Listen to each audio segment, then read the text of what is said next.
Assalamualaikum warahmatullahi wabarakatuh. Pertemuan kali ini kita akan belajar tentang partikel penyusun benda dan makhluk hidup. Ini materinya masih cukup baru, karena apa? Karena di SD belum pernah dipelajari. Jadi tolong didengarkan baik-baik ya, karena ini nanti akan terus berlanjut saat kalian sekolah di jenjang selanjutnya. Itu akan masih dibawa tentang partikel penyusun benda dan makhluk hidup. Nah, di sini yang akan kita bahas adalah partikel dalam benda dan makhluk hidup. Partikel dalam subatom nanti terdiri dari nomor atom dan nomor massa. Selanjutnya ada prinsip pembentukan molekul dan ion yang di dalamnya terdapat tentang konfigurasi elektron, ion dan ikatan ion, ataupun identifikasi unsur. Nah, yang terakhir adalah sifat dan hubungannya dengan partikel penyusun dan strukturnya. Sifat di sini yang akan kita pelajari adalah sifat fisika dan sifat kimia. Partikel dalam benda dan makhluk hidup.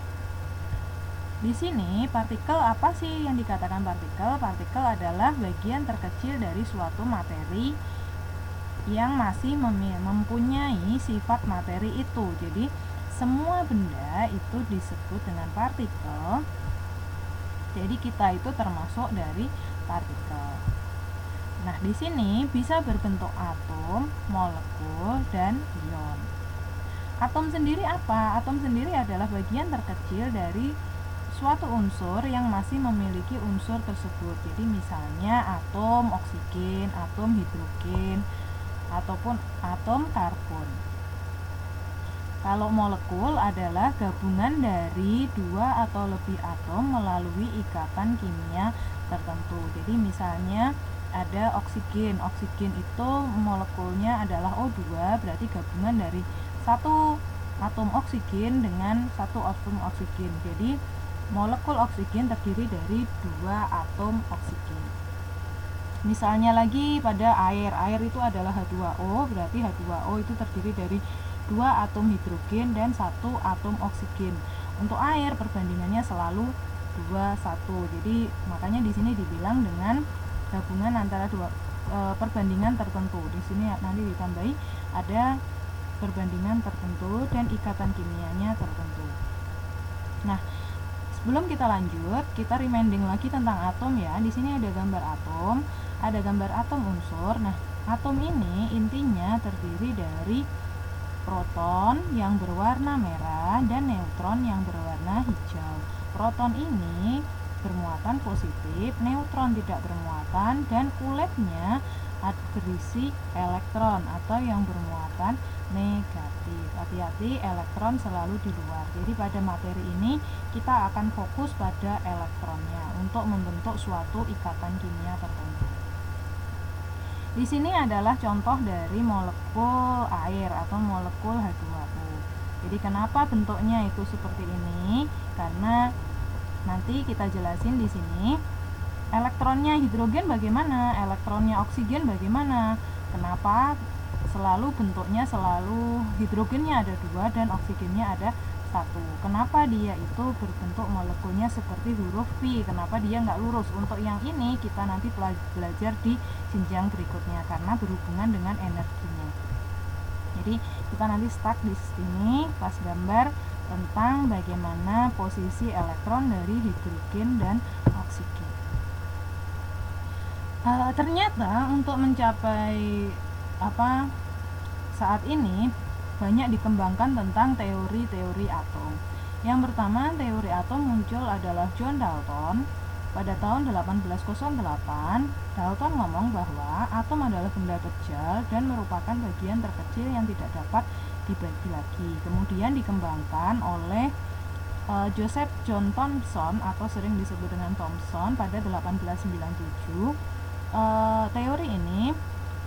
Teori atom Thomson, atom adalah bola bermuatan positif dan di tempat tertentu terdapat elektron yang bermuatan negatif seperti kismis dalam roti. Jadi ada kismis, kalian punya roti kismis, itu ada kismis yang berantakan, itu anggaplah atom itu seperti itu. Itu teori dari John Thomson.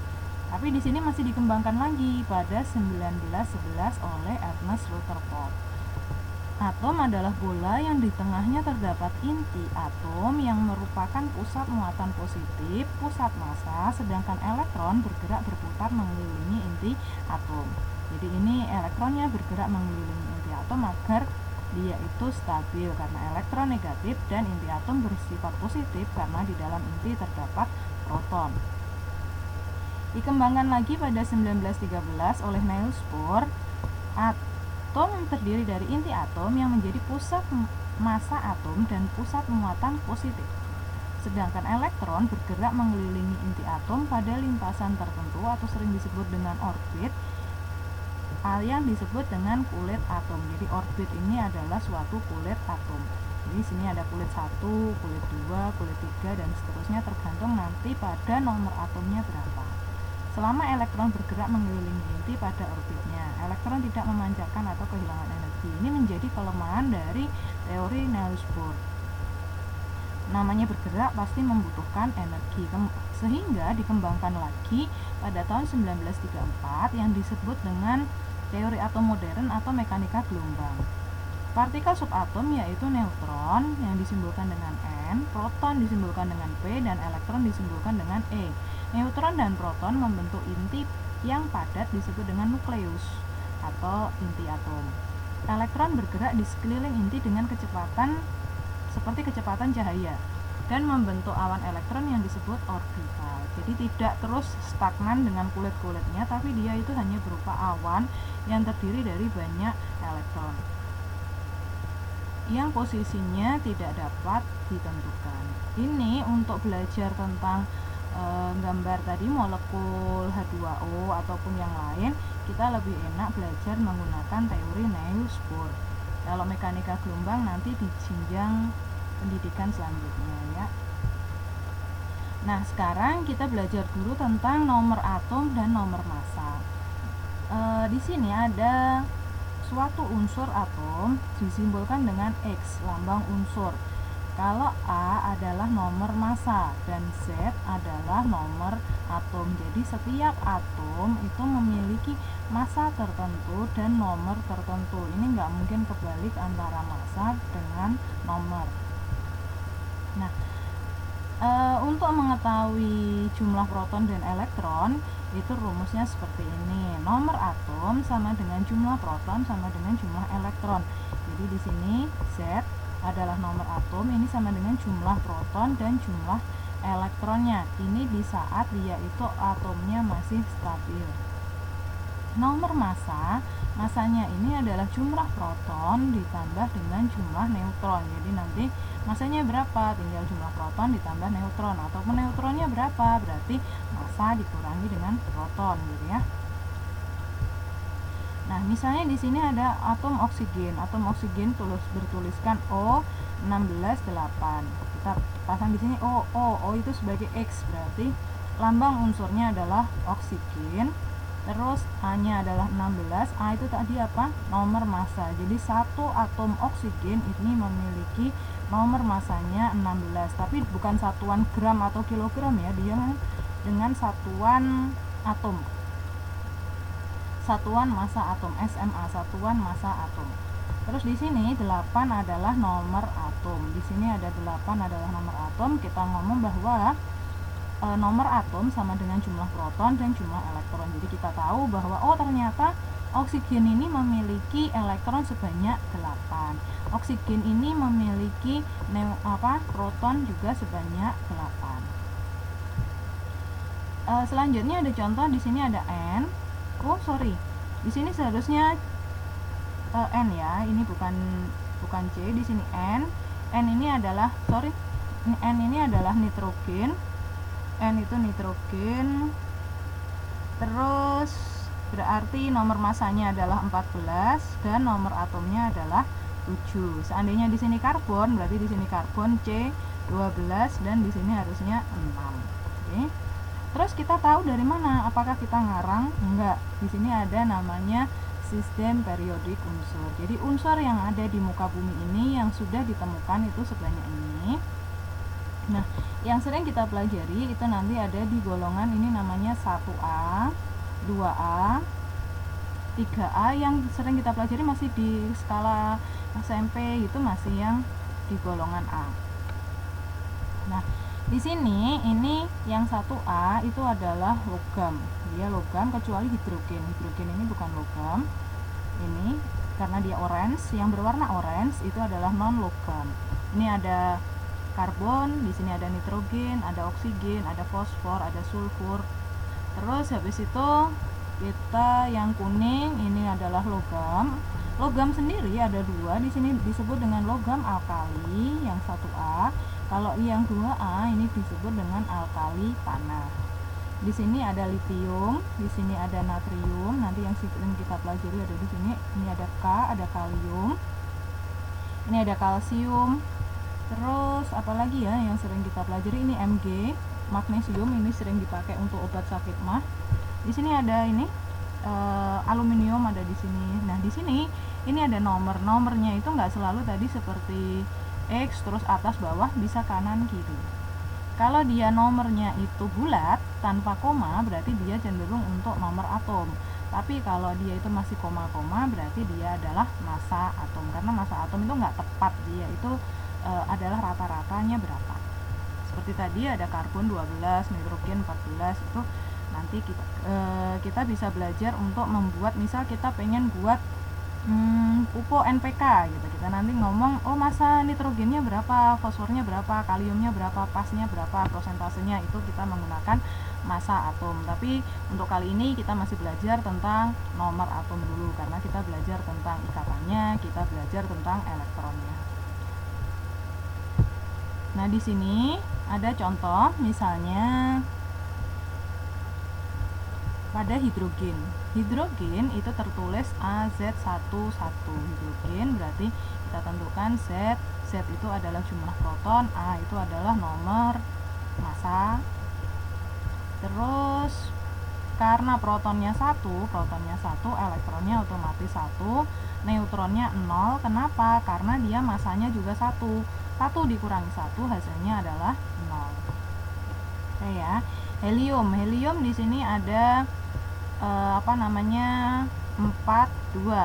Berarti kita tahu nomornya di sini adalah 2. Nomornya 2 berarti kita bisa isi elektronnya 2, protonnya juga 2.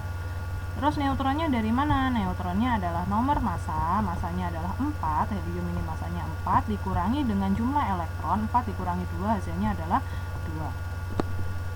Ada karbon atau C. C itu 12,6, berarti masanya 12, nomor atomnya adalah 6. Karena nomor atom 6 berarti elektron 6, proton 6. Neutronnya adalah massanya tadi 12 dikurangi jumlah elektron atau dikurangi dengan nomor atom menghasilkan neutron.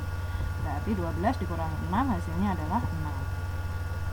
Sekarang kita coba di sini. Ada oksigen. Oksigen disimbolkan dengan O. Terus dia ngomong protonnya 8, masanya 16. Berarti kita tahu kalau jumlah proton sama dengan jumlah elektron. Berarti elektronnya 8. Neutronnya dari mana? Neutronnya di sini adalah 16 dikurangi dengan 8. Dikurangi dengan jumlah elektron. Berarti 16 dikurangi 8 hasilnya adalah 8. Berarti Z-nya adalah 8. Disimbolkan bagaimana? Disimbolkan dengan 16 8O. Ada kalsium. Kalsium itu di sini ada 40 20, berarti nomor atomnya adalah 20, nomor masanya adalah 40. Terus karena atomnya 20 berarti nomor atomnya 20, elektronnya 20. Terus habis itu protonnya juga 20. Neutronnya adalah massa dikurangi nomor atom, berarti 40 dikurangi 20 hasilnya adalah 20. Di sini unsurnya Ca. Ingat, nah di sini reminding bagi kalian atau pengetahuan awal bahwa setiap lambang atom itu selalu diawali dengan huruf besar. Dia ada yang 1 huruf, ada yang 2 huruf, maksimal 2 huruf. Jika dia menggunakan 2 huruf, huruf kedua pasti menggunakan huruf kecil. Berarti ini masih terhitung 1 atom. Ini 1 atom ya. Hati-hati. Kalau dia itu nanti misal H2O berarti jelas H besar H hidrogen. Dan O besar berarti menggunakan 2 atom, atau misalnya CO2 berarti ada karbon dengan oksigen. Beda lagi dengan nanti misalnya ada garam dapur NaCl. Nah, Na nanti saya tunjukkan. Na itu, atau di sini deh, mana ya? Nih, tulang kita itu Ca, kalsium CaOH, ataupun air kapur deh, CaOH 2 kali. Ca berarti ada air kapur itu ada terdiri dari kalsium, oksigen, dan hidrogen. Bukan terus CaOH 2 kali, oh berarti ada 4 atom Ibu karena hurufnya 4. Enggak, yang kita hitung adalah jumlah huruf besarnya saja.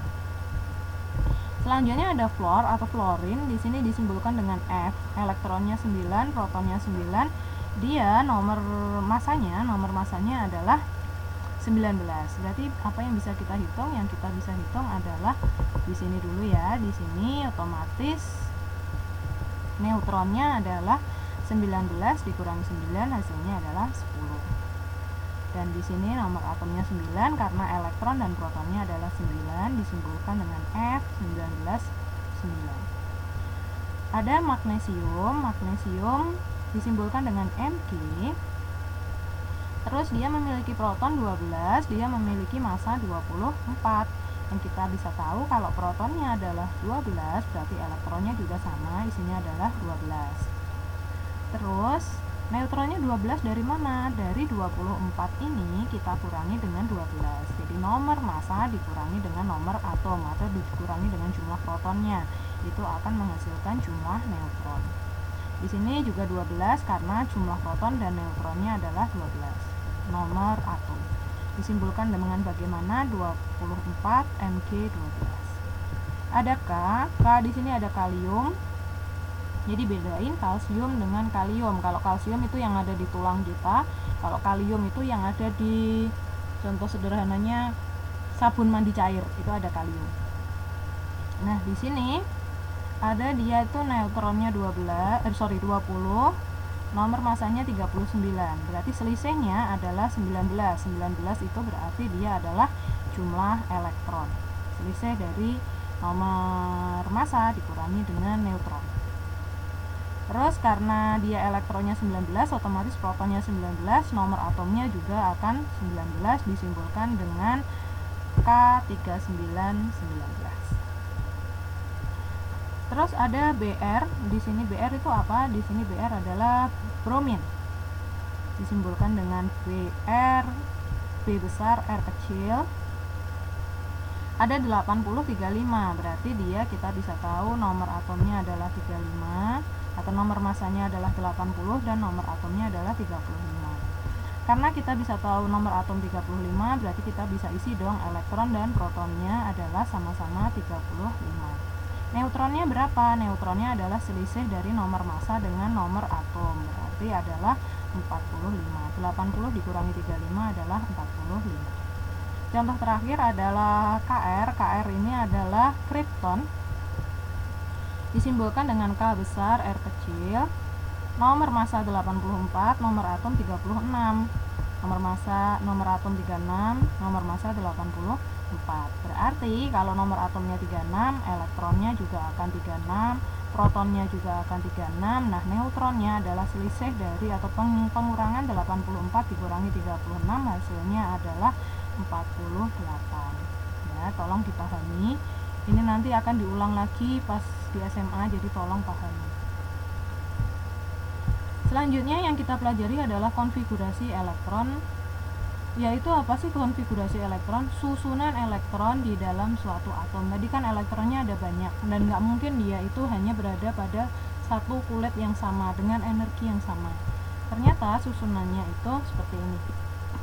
Elektron berada pada kulit. Ini masih menggunakan teori Niels Bohr tadi yang sudah saya jelaskan. Jumlah maksimal tiap kulit dirumuskan dengan 2n kuadrat, di mana n merupakan nomor kulit. Jadi misalnya kulit pertama itu adalah kulit K. Kulit K adalah kulit pertama kan 1. 2 kali 1 kuadrat. 1 kuadrat itu adalah 1, berarti 2 kali 1 adalah 2. Kulit kedua adalah L. Berarti 2 dikali 2 kuadrat adalah 8. 2 dikali 4 itu kan 8. 2 kuadrat adalah 8. Terus kulit ketiga adalah M. M itu dari mana 18? Karena di sini N-nya adalah 3. 3 kuadrat adalah 9. 9 kali 2 adalah 18. Ini inti atom, ini jumlah elektron maksimal. Jadi kalau K-nya sudah keisi 2 ya sudah, dia sudah maksimal. Kalau L-nya sudah keisi 8 sudah. Kalau misalnya lebih gimana? Akan masuk di kulit selanjutnya, Nah, ini nanti yang kalian harus pahami di sini. Untuk posisi dari elektronnya seperti apa, nanti ini kita bisa menggunakan asas Aufbau. Di sini itu sama kulit KLMN seterusnya seperti abjad. Terus di sini kulit pertama terisi dari 2. Ini sekedar tahu aja, yang penting yang sebelah kiri ini nanti di jenjang selanjutnya. Ini tujuannya untuk apa? Untuk mengetahui posisi elektronnya ya. Posisi elektronnya seperti apa. Kalau ini kan hanya jumlah elektron. Kalau di sini posisi elektron untuk menentukan gimana sih energinya, gimana sih dia itu sifat kemagnetannya, itu bisa di sini. Selanjutnya kita coba untuk belajar yang tadi, yang di sini tentang konfigurasi elektron. Nah, di sini konfigurasi elektronnya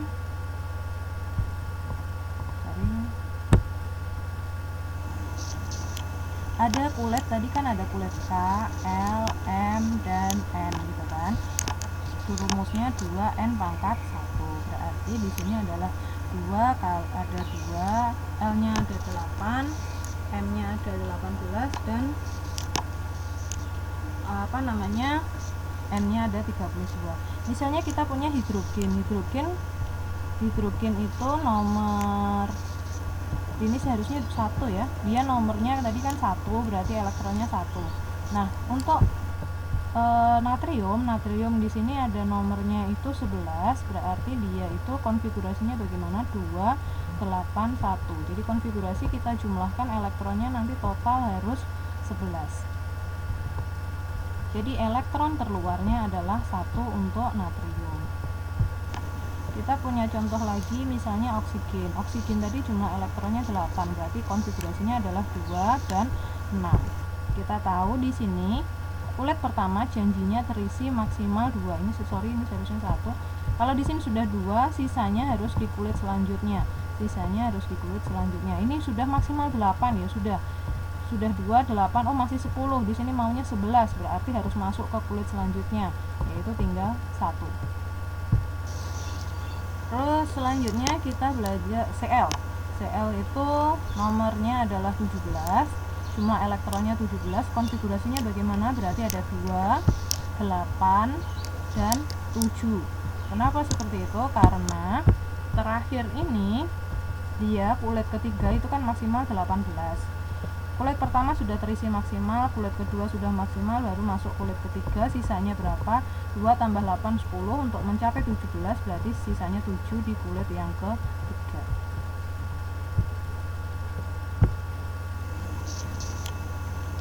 Terus kita masuk ke contoh selanjutnya.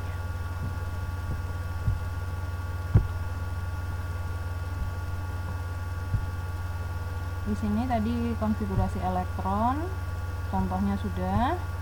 Nah, sekarang jenis senyawa. Jenis senyawa ada senyawa ion, senyawa yang terbentuk dari ikatan ionik. Ionik ini yang dinamakan ion ada 2. Ada ion positif yang disebut dengan kation, dan ada ion negatif yang disebut dengan anion. Gabungan dari, karena positif cenderung berikatan dengan negatif, dia akan membentuk NaCl atau yang sering disebut dengan garam dapur. Jadi Na plus dengan Cl minus. Nanti garam dapur itu akan berbentuk kristal-kristal seperti ini susunannya. 1 Na akan mengikat 1 Cl, 1 Na akan mengikat 1 Cl. Sedangkan yang kedua, kalau dia itu bukan senyawa ion, karena kita tahu bahwa tadi kan Na ada di golongan 1A, dia itu logam, Cl adalah non logam, berarti biasanya ikatan ion itu terjadi antara unsur logam dengan unsur non logam. Nah, di sini ada contoh yang kedua adalah ikatan kovalen. Yang saya ambil adalah contoh pada ikatan air atau H2O. Ikatan kovalen terbentuk dengan ikatan melalui penggunaan bersama oleh dua atom elektron penggunaan bersama. Nah, di sini si hidrogen adalah non logam dan oksigen juga adalah non logam. Jadi ikatan kovalen terjadi biasanya pada unsur non logam dengan non logam. Bagaimana terbentuknya? Terbentuknya akan kita pelajari.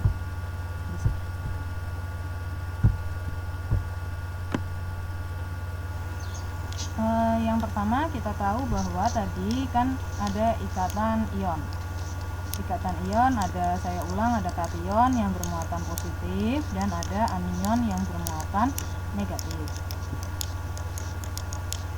Habis itu dia contohnya yang saya ambil tadi Na, ada nomor 11, nomornya adalah nomor atomnya 11, berarti konfigurasinya adalah 281 karena di sini sudah terisi penuh, Kl sudah terisi penuh, otomatis dia masuk ke kulit ketiga atau kulit M adalah 1. Jadi ingat, ini juga sebagai basic, yang namanya berikatan, yang namanya stabil itu pasti genap. Jadi 2 sudah genap, semua sudah berikatan, dan ini yang bikin dia nggak stabil. Karena dia itu nggak stabil, dia cenderung untuk melepaskan satu elektron terluarnya ini. Karena dia lepas berarti berkurang 1, otomatis Na-nya akan bermuatan positif atau menjadi kation, ya. Ini dasar kenapa Na menjadi kation. Kita bisa cari contoh hidrogen. Jumlah elektronnya adalah 1. Jumlah elektronnya 1 karena stabilnya 2, berarti dia akan cenderung melepas 1 elektron ini. Jadi hidrogen juga sering menjadi kation meskipun dia itu bukan logam. Karena dia unsur yang bermuatan positif. Selanjutnya contoh dari anion. Anion tadi kan bermuatan negatif, kita bisa ambil contoh dari Cl, nomornya adalah 17, berarti konfigurasinya adalah 2, 8, dan sisanya adalah 7. Karena dia sudah 7 di sini karena kan dia fullnya 18, tapi untuk dia itu stabil nggak perlu sampai 18, 8 aja sudah bikin dia stabil kok.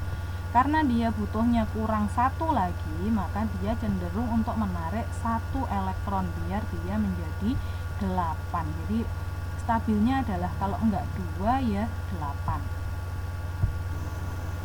Akan menarik elektron, karena ditambahi elektron otomatis dia akan menjadi Cl- karena menambah elektron bermuatan negatif, sehingga Cl- ini mengakibatkan Cl-nya menjadi anion, ion yang bermuatan negatif.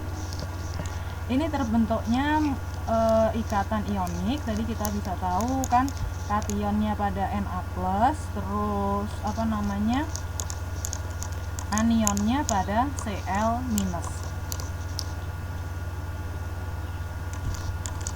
Misalnya kita pakai Na+ dan anionnya ada Cl-. Nah, Na+ tadi kan misalnya 1, dia punya 1 elektron. Yang dipakai otomatis yang 1 elektron ya, Na11, saya ulang lagi, konfigurasinya 281 karena basic konfigurasi. Kan kalian nggak bisa konfigurasinya, kalian nggak akan bisa menentukan ikatannya seperti apa.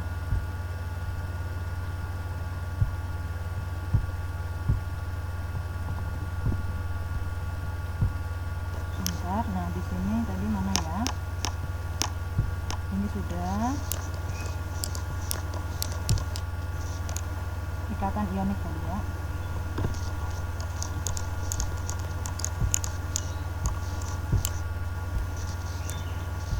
Nah, Na tadi kan 11. Elektron Na ada 11. Sebelumnya kita gambar dulu deh, kita ulang lagi konfigurasi karena itu penting. Konfigurasi Na adalah 11, berarti 2, 8, 1, biar totalnya 11. Cl 17 berarti 2, 8, 7. Terus kita gambar posisi elektronnya. Nah, sekarang yang kita pakai itu hanya yang terluar. Jadi Na itu hanya satu. Anggaplah tanda silang ini adalah elektron dan Cl ada 7, 1, 2, 3, 4, 5, 6, 7. Nah, totalnya sudah akan 8. Ini akan 8 dan Na juga akan 8. Ini yang disebut dengan ikatan ion. Jadi Cl-nya tadi kan cenderung menarik satu elektron dari Na agar dia menjadi 8. Ikatan ion. Selanjutnya ada ikatan kovalen. Ikatan kovalen yang saya ambil contoh di sini adalah antara hidrogen dengan oksigen. Kita tahu hidrogen nomornya 1, oksigen nomornya 8, berarti elektronnya hidrogen ada 1 dan elektron dari oksigen 2 dan 6. Totalnya 8. Nah, di sini hidrogen akan cenderung untuk memberikan karena dia cuman punya 1. Kalau oksigen akan cenderung menarik karena dia butuh 2 untuk mencapai 8. Jadi kita gambar 1, 2, 3, 4, 5, 6. Kita sudah tahu bahwa 6 dari mana? Dari konfigurasinya. 2-nya nggak usah dipakai ya. Yang dipakai adalah elektron valensi atau elektron terluar dari unsur tersebut. Oksigen ini ada oksigen 1, 2, 3, 4, 5, 6. Nah, bagaimana dia 8? Dia harus menarik 2 elektron dari siapa? Dari hidrogen. Satu hidrogen hanya mampu memberikan 1 elektron. Satu hidrogen 1 elektron, ini yang bulat ini elektron hidrogen dan yang bulat adalah elektron hidrogen. Maka ini disebut dengan ikatan kovalen karena non logam dengan non logam dan menggunakan elektron bersama agar mereka menjadi stabil. Jadi ini bentuk dari ikatan. Kenapa? Posisinya hidrogen ada 2 dan oksigennya hanya ada 1 ya. Karena menggunakan pasangan elektron bersama dengan jenis ikatan kovalen. Semoga paham ya. Terus kalau nggak paham silahkan bertanya, nggak apa-apa. Kita ke materi selanjutnya. Materi selanjutnya adalah identifikasi unsur. Jadi unsur itu kita bisa tahu dengan menggunakan uji nyala untuk mengetahui kandungan beberapa unsur dalam suatu senyawa. Jadi misalnya ternyata untuk membuat kembang api yang bisa berwarna-warni atau membentuk suatu tulisan itu menggunakan unsur-unsur tertentu karena kalau dibakar dia akan menghasilkan warna yang berbeda. Setiap zat memiliki sifat yang unik berbeda dengan zat lain disebabkan oleh perbedaan jumlah dan jenis atom, perbedaan ikatan atau perbedaan struktur molekul penyusunnya. Jadi selain dia itu berbeda atomnya, berbeda molekul, berbeda struktur, kan yang satu misalnya dia itu kayak tadi NaCl itu kristal gitu, dia akan berbeda energinya sehingga menghasilkan warna-warna yang berbeda. Jadi warna itu kenapa berbeda-beda? Karena tingkat energinya berbeda. Semakin dia mendekati putih berarti energinya akan semakin besar. Nah, di sini misalnya ada di sini contoh dari natrium. Natrium itu ternyata kalau dibakar akan cenderung berwarna orange. Kalau kalium akan cenderung berwarna biru. Kalau litium akan berwarna merah. Jadi energi tertinggi ada di kalium. Karena tadi konfigurasi elektronnya kan di sini litium dia itu paling di atas ya, di bawah hidrogen. Kalau kalian lihat sistem periodik, habis hidrogen itu ada litium, baru natrium, terus kalium. Jadi semakin ke bawah energinya semakin besar. Jadi dia akan semakin cenderung mendekati warna putih. Ataupun ini bisa dipakai untuk lampu neon. Lampu neon itu ada yang berwarna-warni, dia tergantung isi gasnya apa. Jadi kalau dia isi gasnya berbeda, dia akan memiliki warna yang berbeda. Selanjutnya sifat zat. Sifat zat itu ada sifat fisika dan ada sifat kimia. Sifat fisika adalah kerapatan. Contoh kerapatan di sini misalnya adalah kalau kalian niup balon, kalian tiup dengan pompa, dia akan berisi oksigen dan teman-temannya atau udara biasa, dia nggak akan bisa terbang. Beda dengan kalau dia ditiup dengan helium ataupun dengan argon, dia itu akan masanya rendah sehingga kerapatannya sedikit, sehingga dia akan mudah untuk naik, mudah untuk terbang. Itu yang dimaksud dengan kerapatan. Terus ada kekerasan. Kekerasan ini tingkat kekerasan dalam suatu materi, yaitu dipengaruhi oleh jenis ikatan ataupun unsur-unsurnya. Di sini saya lambangkan dengan intan. Kenapa? Karena salah satu unsur yang molekul yang paling keras itu adalah intan, sehingga dia sering dipakai untuk memotong kaca. Sifat selanjutnya adalah elastisitas. Elastisitas itu kalau kalian punya spiral atau per gitu ya, dia atau karet, elastisitasnya itu karet. Kalau kita tarik, kita kasih gaya, dia akan semakin panjang. Kita lepasin, gayanya kita ambil nggak kita kasih gaya, otomatis dia akan balik. Jadi sifat fisika itu intinya dia bisa balik. Dia bisa balik, itu adalah sifat dari sifat fisika. Daya hantar adalah kemampuan dia untuk menghantarkan arus listrik. Jadi kita itu milih kabelnya dari tembaga atau kabelnya dari aluminium, begitu, tergantung dari sifat daya hantar. Itu adalah sifat fisika. Fisikositas ini kekentalan. Jadi kekentalan itu semakin dia itu kental, berarti fisikositasnya tinggi. Misalnya sirup dengan air, itu sirup otomatis lebih kental daripada air kan, jadi viskositas dari sirup lebih besar dari viskositas air. Atau kemagnetan. Kemagnetan ini adalah sifat dari suatu benda untuk dipengaruhi magnet. Dia bisa ditarik atau enggak, dia paramagnetik, dia magnetik, atau ferromagnetik. Itu adalah sifat fisika.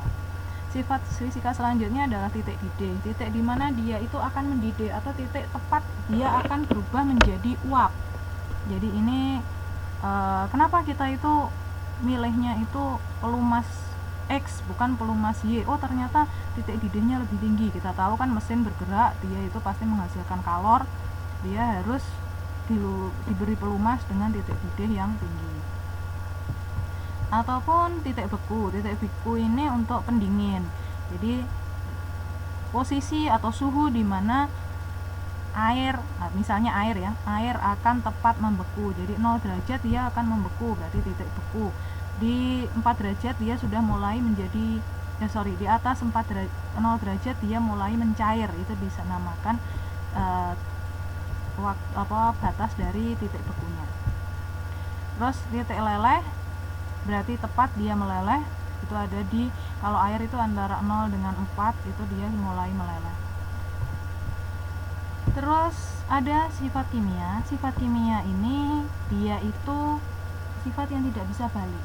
Saya bilang di sini contohnya adalah kestabilan. Kenapa gambarnya apel? Kalau kalian mengupas apel, dia itu akan cenderung berwarna coklat setelah dikupas, ataupun kentang. Kenapa mama itu kalau ngupas kentang harus direndam ke air biar dia warnanya nggak kecoklatan? Karena dia itu bereaksi dengan oksigen, jadi dia itu cenderung nggak stabil saat dia terkena oksigen. Jadi nanti misal kalian ngupas apel, yang satu ditaruh di udara luar, yang satu ditaruh di dalam toples yang tertutup rapat, pasti yang di dalam toples akan lebih awet, dia tidak akan lebih cepat berwarna kecoklatan. Ini yang dinamakan dengan kestabilan. Terus korosivitas. Korosivitas ini dia itu korosif, karena gambarnya tangan, jadi hati-hati kalau nanti belajar di jenjang selanjutnya praktikum di lab itu hati-hati dengan tanda ini, berarti dia korosif, bisa mengiritasi tangan kalian. Itu sifat kimia. Nggak bisa balik dong, kalau tangan kita terluka ya udah terluka, begitu kan. Kalau ini tadi apelnya sudah mencoklat, nggak mungkin dia akan menjadi putih lagi, begitu. Terus ada kereaktifan, dia itu gampang terbakar nggak, gampang meledak nggak, itu namanya reaktif ya. Oke, sekian materinya untuk bab ini, semoga paham ya. Terima kasih. Wassalamualaikum warahmatullahi wabarakatuh.